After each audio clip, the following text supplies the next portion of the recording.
Hello বন্ধুরা, আরও একটি নতুন ভিডিওতে তোমাদের সবাইকে জানাচ্ছি স্বাগতম। তো এখন বাজে প্রায় 7:30টার মতো, আর আমরা ঘুম থেকে অনেকক্ষণ উঠে পড়েছি। তো আজকে আজকে আর কিছুই নেই।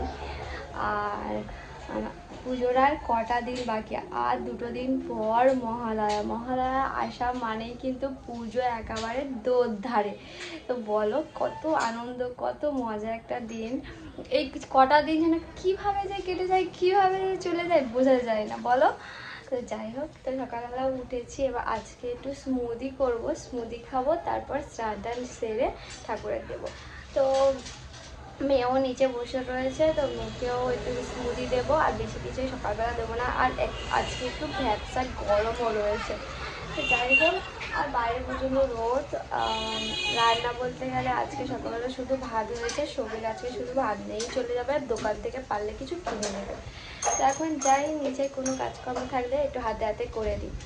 তো আজকে আমরা দেখছি ইউটিউবে মহালয়া, দেখো এখানে শুরু হয়ে গেছে।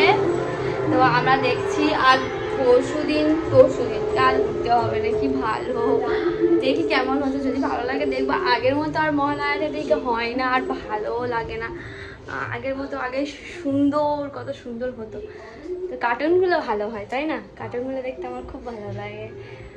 বন্ধুরা, আমার স্নান হয়ে গেছে, আর এখন আছে নিচে। তো এই কুলপো শাকটা সিদ্ধ করবো, আর সাথে ওই মেয়েকে নিয়ে একটু খেলা করবো।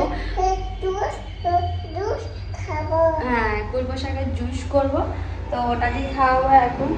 আর সকালবেলা রান্না বলতে গেলে রূপচাঁদ মাছ এনেছিলাম কালকে, তো ওটা দিয়ে ঝোল মতো একটু ঝাল মতো হয়ে গেছে। আমার মেয়ে কুলপো শাক আর পাতাগুলো তুলেছে, তো এখানে দেখো ও ছাড়িয়েছে, এবার রেখে দাও। ও একটু একটু কাজ শিখেছে। আর এখানে দেখো আমি প্রেশার কুকারে এখানে একটু ওল ছিল, ওল সিদ্ধ করে বসিয়েছি। আর এখানে আমি হচ্ছে ওই কুলপো শাক এখানে রাখো, এখানে রেখে দাও, দাও আমার হাতে দাও। পারবে তুমি? আচ্ছা, চলে এসো। তো একটু কাজ করছে সারাক্ষণ, খালি নলে ফোন দেখার জন্য বায়না করে, ওই জন্য দিব না। ওই দেখেছো, আমি এখানে কুলপো শাকটা বসিয়েও দিয়েছি, একটুখানি সিদ্ধ হোক। আর এদিকে দুধ দিয়ে গেছে, দুধটা বাবা,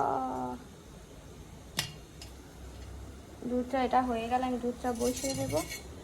তো ওদিকে সবাই মুড়ি টুড়ি খাচ্ছে, আর এদিকে আমার মেয়ে খেলা করছে এখানে। আর এখানে আমার শাশুড়ি মুড়ি মিশিয়েছে, পেঁয়াজ, ঝুড়ি ভাজা সব দিয়ে।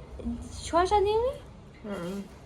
নি হ্যাঁ, শসা নেই, সব খেয়ে নিয়েছিস?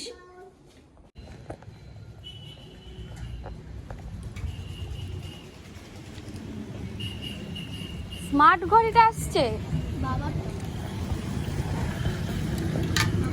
তুই বললি নইসের ফাস্ট্রাক, তো ব্ল্যাক কালার। তোমার আধারটা অর্ডার আছে, তাই না? এটা চার্জার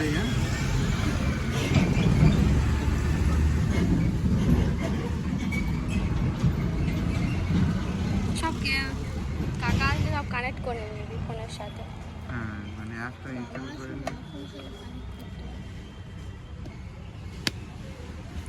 খুলে নে ওটিপিটা মারা।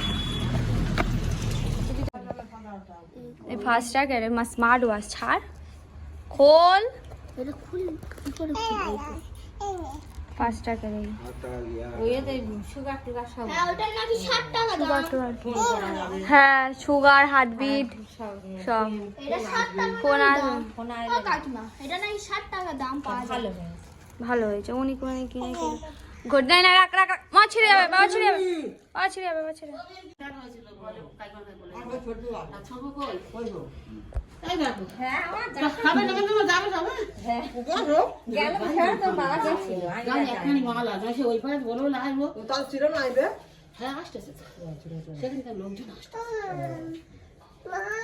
রান্নাবান্না প্রায় কমপ্লিট হয়ে গেছে, আর একটু ট্যাগ নাম্বার জেনেছে বাজার থেকে, তো সেটা রেখে দেওয়া হচ্ছে ওবেলার জন্য। আর এখন খাওয়া হচ্ছে মেয়েকে ভাত। তো দেখো এখানে মেয়ের জন্য ভাত টাল সব মিশিয়ে রেখেছি, সাথে একটা ডিম সিদ্ধ। আর এটা খাবো আজকে, আমিও খাবো সেম, যে সব সিদ্ধ টিদ্ধ দিয়ে। আর মেয়ে এখানে বসে বসে টিভি দেখছে এখানে। নাও জলদি। তো মেয়ে ঘুমিয়ে পড়েছে, এবারে ভাবছি আমি একটু ওয়ার্কআউট করবো, তো ওই জন্য ড্রেস পরে নিয়েছি একটু, তো একটা গেঞ্জি আর হচ্ছে একটা লেগিংস পরে নিয়েছি। তো এবার ভাবছি একটু ওয়ার্কআউট করব, কারণ এত বেলা করার কারণে সকালবেলা একদম সময় পায় না, টাইম পায় না।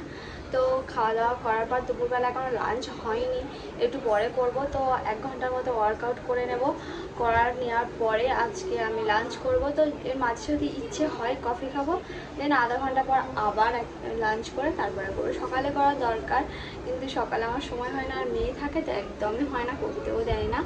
তো ওই জন্য যখনই আমি জিম বা বলো ডায়েট বলো শুরু করবো ভাবি, তখন এই দুপুর টাইমটা আমি একদমই ফাঁকা থাকি। দুপুর টাইম বলতে গেলে এই 12টা থেকে 3টে অবধি। তো এর মধ্যে 1 ঘন্টা আমি করে নিই। ভাত খাওয়ার আগেই স্পেশালি আমি চেষ্টা করি ভাত খাওয়ার আগে আমি ওয়ার্কআউটটা করে নেওয়ার, কারণ ভাত খাওয়ার পরে একদম শরীর ঠিকঠাক থাকে না, আর ভারী হয়ে যায়, শরীরে অয়েল করে। ওই জন্য খাওয়ার পরে খাওয়াটা ঠিক না, খাবার পেটে বসবে সেই সময় একটু রেস্ট নেওয়া বেটার। তোমরা অবশ্যই জানি আমি ভুল বললাম কি ঠিক বললাম, ঠিকঠাক জানি না আমি। তবে ওয়ার্কআউটটা সেরে নিই। সকালবেলা বাজার থেকে একটু ট্যাংরা মাছ এনেছিল, তো ট্যাংরা মাছগুলো কেটে পরিষ্কার করে ফ্রিজে রেখেছিলাম, আর ফ্রিজ থেকে বের করেছি, করে বরফগুলো একেবারে ছেড়ে গেছে। আজকে ট্যাংরা মাছের একটু ঝোল মতো হবে, মানে ঝোল মতো গেলে গায়ে গায়ে হবে, আর ভাত হবে রাত্রিবেলা। আর আজকে হবে নারকেল পিঠে। তো নারকেল পিঠে হওয়ার জন্য সব রেডি হয়ে গেছে, নারকেলের পুর করা, ছাই মারা সব কিছু হয়ে গেছে। এখানে আসো, তো এখানে দেখো নারকেলের পুরো সব প্রিপারেশন পুরো রেডি হয়ে গেছে। আর এখানে হচ্ছে উনুনে হবে, তো জল গরম বসিয়ে দিয়েছে, এবার এটাকে ঢাকা দিয়ে আর বসিয়ে দেবে পুরো। আর আমি এটার মধ্যে একটু নুন হলুদ সব দিয়ে দেবো।